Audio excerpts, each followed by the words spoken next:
आप सबको पता ही है, थोड़े ही दिन पहले मैंने क्या बनाया, अपना टेरेस गार्डन। मतलब टेरेस गार्डन को मैंने ऑर्गेनाइज किया है और मैंने कहा भी था कि मैं डे बाय डे इसमें सारी चीजें ऐड करती जाऊंगी। तो जो हमारे पास अभी अवेलेबल है पहले हम वही लगाएंगे। मतलब हमारे पास अवेलेबल है अभी मिर्च के पौधे, तो उनको ट्रांसप्लांट करने का वक्त भी आ चुका है। तो उसके लिए मुझे चाहिए थी कोई चीज।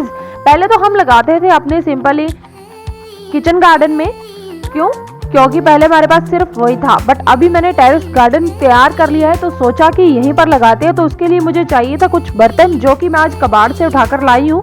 तो देखो आज किस तरह से मैंने इसे पूरे अच्छे तरीके से सेट वेट करके इसमें लगाए हैं मिर्च के पौधे। और वीडियो आपको जरा सा भी अच्छा लगे तो लाइक शेयर सब्सक्राइब जरूर कर देना। टेरेस गार्डन का पूरा तीसरा दिन है और जैसे कि मैंने आप सबको कहा था कि मैं डे बाय डे अपने टेरेस गार्डन में हर एक वैरायटी इन्वॉल्व करती जाऊंगी, ऐड करती जाऊंगी। तो जब मैंने टेरेस गार्डन को पूरा ऑर्गेनाइज किया था तब मैंने ये मिर्च के पौधे यहाँ पर ट्रांसप्लांट किए थे। और कल मैंने इस टोकरी में लगाया है धनिया, जो कि पूरे 12-13 दिन के बाद उगाएगा। और जैसे कि मैंने आपको ये भी कहा था कि हमने अपने इस गमले में लगाए हैं मिर्च के पौधे, तो इसे ट्रांसप्लांट करने का वक्त भी आ चुका है। मतलब इसे यहाँ से निकालकर किचन गार्डन में लगाते थे, बट इस बार जब मैंने टेरेस गार्डन को तैयार कर लिया है तो मैंने सोचा है कि इस पनीरी को भी मैं अपने टेरेस गार्डन पर ही उगाऊंगी। इन सभी मिर्च के पौधों को यहीं पर लगाऊंगी। तो इसी के लिए मैं क्या करने वाली हूँ, कबाड़ से जुगाड़ बनाने वाली हूँ। यहाँ पर देखिए ये पूरा ब्रेक हो चुका है, तो इसे अच्छे से जोड़कर इस वायर की मदद से पहले इसे अच्छे से जोड़ना है। ये देख भी सकते हो आप, यहाँ पर होल्स हैं, तो इनको इससे अच्छे से बाउंड कर दूंगी। और ये जो यहाँ पर बाउंड नहीं हो सकता क्योंकि यहाँ पर होल्स नहीं है, तो यहाँ पर मैं ना ग्लू गन लगा दूंगी। पहले इसे अच्छे से जोड़ेंगे, फिर ये जो मिर्च की पनीरी है इसे यहाँ पर हम ट्रांसप्लांट कर देंगे। टोकरी को बाउंड करने के लिए मैं ये वायर ले रही हूँ और ये वायर भी ना बहुत ज़्यादा उलझी हुई थी। क्यों? क्योंकि ये मैंने कबाड़ से उठाई थी। ये सारी चीज़ें जो है ना आपको दिख रही है, ये सारी आज मैंने कबाड़ से ही उठाई है। आज कबाड़ से अच्छा जुगाड़ बनाने की पूरी पूरी कोशिश करूँगी। और इस वायर को ना मैं बहुत ही प्यार से सुलझा रही थी। क्यों? क्योंकि ये पूरा इसमें जंग लग चुका था। अगर मैं ज़्यादा ज़ोर लगा देती तो ये टूट भी सकती थी, तो मैं ऐसा चाहती नहीं थी। तो इसीलिए मैंने आराम आराम से सुलझाया और फाइनली मेरा जो मेन काम है वो यहाँ पर शुरू हो चुका है। तो इसे आराम आराम से बाउंड करना पड़ रहा था। और जब फाइनली होल से बाहर निकल रही थी वायर, तो अच्छे से उसे खींचना भी पड़ता है। तो ये थोड़ा जोर वाला, मतलब इसमें इस काम में मेहनत भी है और पावर भी चाहिए इस काम को करने के लिए। तो दोनों के साथ मैं अच्छे से यहाँ पर काम कर रही थी और फाइनली 12 मिनट के बाद मेरा जो टोकरा है वो अच्छे से सिल गया है। मतलब वायर से मैंने इसे अच्छे से बाउंड कर दिया है और मुझे काफ़ी खुशी भी हुई जब ये अच्छे से बाउंड हो गया। पूरे 12 मिनट के बाद ये जो टोकरा है ना मैंने अच्छे से वायर से बाउंड कर दिया है। इस तरह से इसे बांध दिया है। अब ये शायद ही टूटे। तो पहले जब मैंने वायर्स लगाई ना तो मैंने इस तरह से बाहर से लगाई है ना, कितनी गंदी सी लग रही है ना। मेरा दिमाग है वैसे वो थोड़ी देर के बाद काम करता है ना। फिर अगली बार जब मैंने इस वाली साइड वायर लगाई ना तो मैंने ये अंदर से लगाई है, तो बाहर थोड़ी सफाई सी आई है। अच्छा लग रहा है मतलब यहाँ से देखने में। और यहाँ पर थोड़ा गदर मच गया है तो इट्स ओके, कबाड़ से जुगाड़ ही बनाया मैंने। बट फिर मुझे जब मैं इसे आधा कर बैठी थी ना तो मुझे याद आया कि हमारे घर पर तो लाइट ही नहीं है। मतलब पूरे 2-3 दिन से हमारे यहाँ पर लाइट नहीं है, ट्रांसफार्मर जल गया था। मेन बात बताओ क्या थी, जब मुझे ये याद आया तो मुझे याद आया कि ये तो अभी बाउंड नहीं हो सकता क्योंकि ये मैंने ग्लू गन से चिपकाना था इसे ना, यहाँ पर स्पेस नहीं है इसलिए। तो अब कुछ और सोचती हूँ, फिर उससे इसे अच्छे से कवर अप करके। इसे कवर अप करने के लिए मुझे सीधा जाना पड़ेगा और ऊपर मतलब छत पर। और यहाँ पर पड़ी है ये जूट की बोरी, जो कि बिल्कुल वेस्ट है। ये भी कबाड़ में ही है, कबाड़ ही है एक हिसाब से। तो इसे उठाकर चलते हैं सीधा नीचे। तो मैं पता है क्या करने वाली हूँ, इसे सीधा डाल देना है इस टोकरे पे इस तरह से। और इससे क्या होगा, ये जो नीचे से फट गया है टोकरा ये भी कवर अप हो जाएगा और जो होल्स है वो भी कवर अप हो जाएंगे। अब मैं इस जूट की बोरी को इसमें इस तरह से डाल रही हूँ तो देखो कितना गंदा सा लग रहा है यार ये। तो चलो थोड़ा दिमाग लगाकर इसे थोड़ा सुंदर सा बनाकर डालती हूँ इसके अंदर।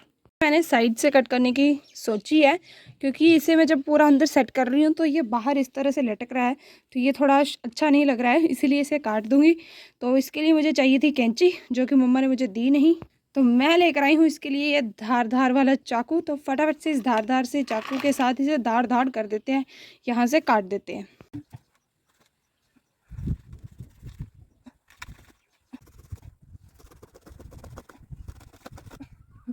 अब और इसका नक्शा कुछ इस तरह से बन गया है। इसके चारों कोने बराबर भी हो गया, और ये चारों कोने ना टोकरे तक ही सीमित रहेंगे, टोकरे से बाहर नहीं निकलेंगे। और टोकरे में अब हम डालेंगे, इसमें क्या डालेंगे, मिट्टी। तो मिट्टी जब हम इसमें डाल देंगे तो ये पूरा कवरअप हो जाएगा, और हमारे टोकरे के जो होल्स हैं वो भी कवरअप हो जाएंगे।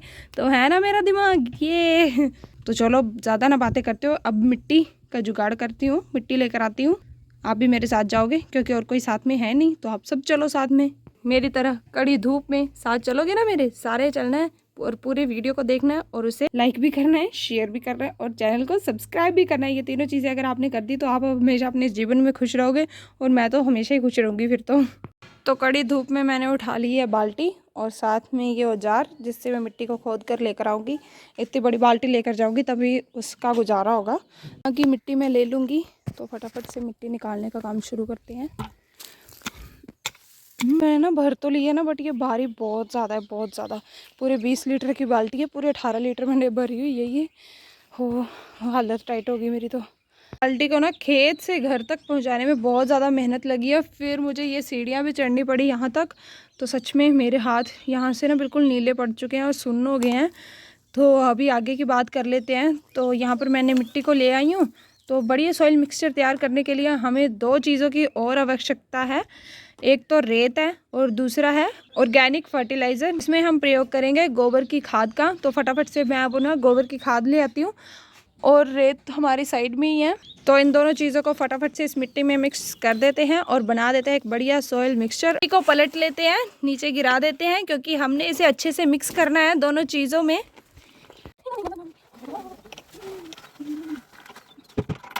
अब नीचे गिरा लिया है। अब इससे आगे हम डालेंगे ये जो गोबर की खाद मैं लेकर आई हूँ, इसे मिक्स कर देंगे इसमें। अब इससे आगे टर्न आती है रेत की। तो बढ़िया सॉइल मिक्सचर तैयार करने के लिए आपको इस रेशो का ध्यान रखना पड़ता है। 60% आपने डालनी है गार्डन सॉइल, 20% डालना है आपने ऑर्गेनिक फर्टिलाइज़र, आपने डालना है भालू रेत, तो वो भी हमने डाल दिया है 20%। तो अब इन तीनों चीज़ों को डालने के बाद इसे अच्छे से मिक्स करना है। यहाँ पर मैंने सॉइल मिक्सचर को मिक्स करने का काम स्टार्ट कर दिया है। और आपको मैं बता दूं, जब आप सॉइल मिक्सचर को मिक्स करते हो तो इन 2 बातों का आपने ज़रूर ध्यान रखना है। पहली बात ये आ जाती है कि जब हम गार्डन सॉइल लेकर आते हैं तब उसके साथ पौधे की जड़ें जो होती है वो भी चले आती है। तो उन जड़ों को आपने अच्छे से निकाल देना है बाहर। क्यों? क्योंकि अगर हम उनको बाहर नहीं निकालेंगे तो अनवांटेड ग्रास जो है वो पैदा हो जाता है, इसीलिए इस बात का ज़रूर ध्यान रखना है। दूसरी बात ये है कि मिट्टी के साथ कुछ पत्थर भी आ जाते हैं, तो उनको भी आपने अच्छे से बाहर निकाल देना है। और यहाँ पर इन दोनों बातों को पूरा करने के बाद मैंने मिट्टी को ट्रांसफ़र कर दिया है। और जब मैंने मिट्टी को पूरा ट्रांसफ़र कर दिया, उसके बाद क्या हुआ कि जो बोरी थी ना, वो थोड़े होल्स ये जहाँ पर बचे हुए थे, फिर जो मैंने पीसीस कट किए थे ना बोरी के, वो ही मैंने यहाँ पर लगा लिए। और इससे क्या हुआ कि जो बचे हुए होल्स थे वो भी कवर अप हो गए, और मुझे काफ़ी खुशी हुई कि इस बोरी से पूरा जुगाड़ हो गया और अच्छे से ये कवर अप भी हो गए, और मेरी अब मिट्टी जो है वो बाहर भी नहीं निकलेगी। तो इससे मुझे काफ़ी ज़्यादा खुशी हुई। चलो आज मेरा दिमाग थोड़ा बहुत काम कर ही गया, और अभी मैंने पूरी मिट्टी को यहाँ पर डाल दिया है। तो अब आप भी देख लो कि ये कैसा लग रहा है। देखिए कैसा लगा आपको। मुझे तो बहुत ज़्यादा अच्छा लग रहा है। मुझे बहुत ज़्यादा खुशी हो रही है कि पहली बार वो चीज़ पॉसिबल हो चुकी है जो मैंने सोची थी, और उससे भी ज़्यादा अच्छी बनी है ये। ऐसा मैंने सोचा नहीं था कि ये पॉसिबल हो पाएगा, बट चलो थोड़ी सी मेहनत और करने का जज्बा साथ में था, तो वही फाइनली ये बन चुका है। खुशी काफ़ी ज़्यादा हो रही है। और मिट्टी वगैरह भी तैयार कर दी है अच्छे से, सब कुछ जो जो चाहिए था प्रॉपर मात्रा में सब कुछ मैंने डाल दिया। इसमें होल्स की टेंशन थी मुझे, तो वो भी अच्छे से कवर अप कर दिए। पूरे 1 बजे लगी थी मैं इस कार्य को करने में, और अभी टाइम हो चुका है पूरे 3 बज चुके हैं। तो 3 बजे तक ये पूरा सक्सेसफुल मिशन मेरा कंप्लीट हो चुका है। तो चलो अब अपना मेन काम जो है वो करते हैं, मतलब मिर्च के जो पौधे हैं वो इसमें ट्रांसप्लांट करने हैं मैंने। तो चलो फटाफट से वो करते हैं और फिर सफाई भी तो करनी है। पौधे यहाँ से अब निकाल लेते हैं, मिट्टी के साथ ही निकालने और जड़ों के साथ ही। तो ये काम बहुत ही ध्यानपूर्वक करना पड़ता है, इसीलिए इसे बिल्कुल आराम से करें। तो यहाँ पर देखिए ये प्लांट्स मैंने यहाँ से निकाल लिए हैं गमले से।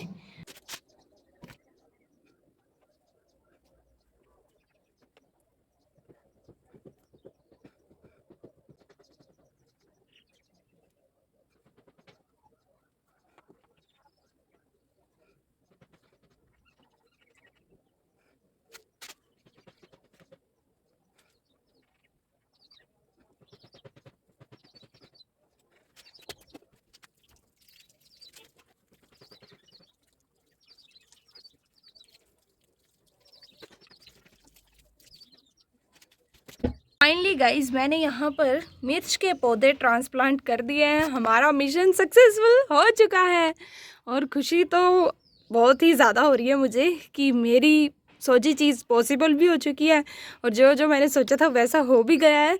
तो इस चीज़ से मुझे काफ़ी ज़्यादा खुशी भी है और भी मैं कई सारी ऐसी इनोवेटिव सी चीज़ें और भी कई सारी आगे करने वाली हूँ।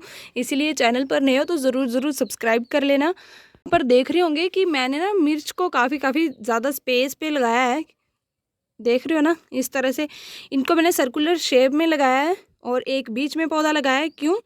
क्योंकि ये जो जड़ें हैं ना जितनी ज़्यादा फैलेंगी उतना ही ज़्यादा हमारा पौधा अच्छे से तैयार होगा, इसलिए मैंने इनको थोड़ा स्पेस में लगाया है, थोड़ा दूर दूर लगाया है। और ये मेरा फर्स्ट एक्सपीरियंस है इन सब चीज़ों का। तो जैसे जैसे कर रही हूँ वैसे वैसे मैं सीखना भी चाहती हूँ और अगर इससे अच्छा बेनिफिट मिलेगा ना इस तरह से लगाने से तो वो आपको खुद ही दिख जाएगा, क्योंकि आप तो मेरे साथ अब वीडियो डेली देखा करोगे तो आपको पता चल ही जाएगा कि इसमें बेनिफिट हो रहा है या लॉस हो रहा है। तो आप ये खुद भी समझ जाओगे और मैं भी साथ में समझ जाऊँगी, तो ये बढ़िया है ना। चलो बातें बहुत होगी, अब काम पे फिर से ध्यान दो। यहाँ पर बहुत ज़्यादा गंदगी पड़ी हुई है, झाड़ू साथ में पड़ा हुआ है, तो अच्छे से झाड़ू लगाकर कूड़ा उठाकर फिर चलते हैं कहाँ, अपने अपने घर। फिर मैं थोड़ी रेस्ट करूँगी भाई, अभी फ़िलहाल यहाँ पर झाड़ू लगा देती हूँ।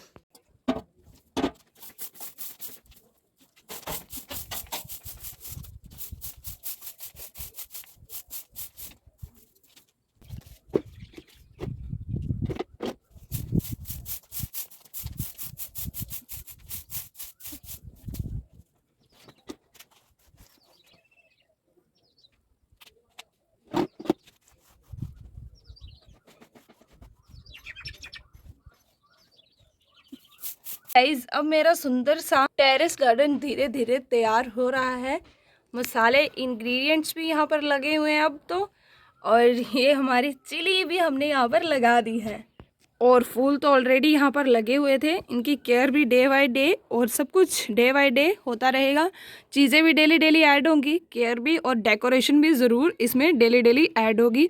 सो इसीलिए टेरेस गार्डन पे अगर आप भी गार्डनिंग करना चाहते हो तो शुरुआत अभी से कर दो। साथ में करते करते ही सब कुछ सीख लेना है।